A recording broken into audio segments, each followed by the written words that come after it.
Hi, so today we're having an event with the students. Mothers and fathers have come to take their students out of the school, out of Dartington Primary School, to protest against the mast, which is just 50 meters away.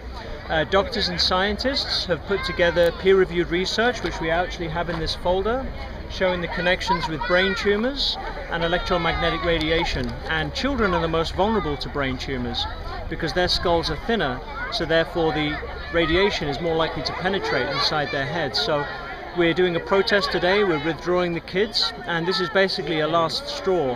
If they don't remove the mast, then the children will be permanently removed from the school, and that's what a lot of the mothers have told me today.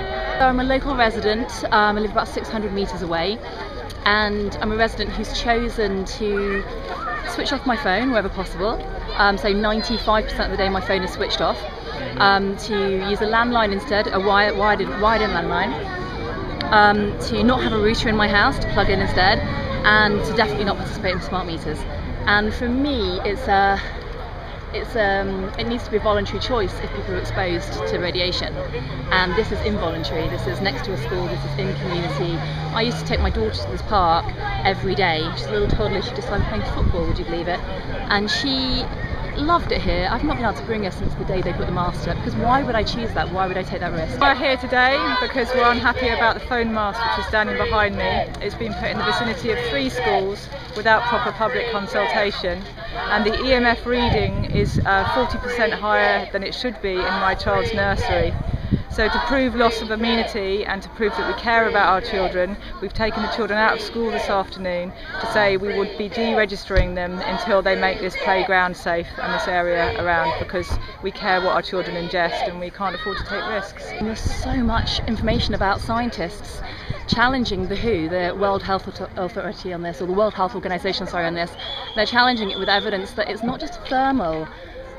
It's not just thermal related damage, it's the non-thermal, and that can really affect our DNA. It can affect so much on a cellular level, and of course, my body tells me that. I don't need the science to tell me that. I know that putting a cell phone to my head is not good for me, and so why would I expose my child to this?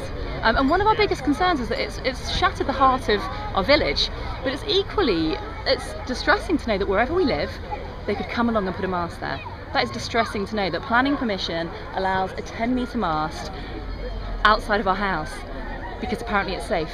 Even though the NHS says if you're concerned for your child, you can keep a cell phone away from them. It says that if you're concerned for your child, on the NHS site, I've looked at it just yesterday, if you're concerned, reduce the amount that your child spends on a cell phone, restrict it to only if ever essential.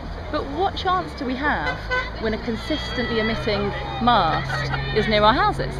We can't do anything about that. It's consistent and it's involuntary exposure. And we're going to be holding an event soon in the Totnes area, and we're going to be inviting doctors, people like Barry Trowler, Mark Steele, to come and talk about what 5G is really about and the damaging effects of electromagnetic radiation.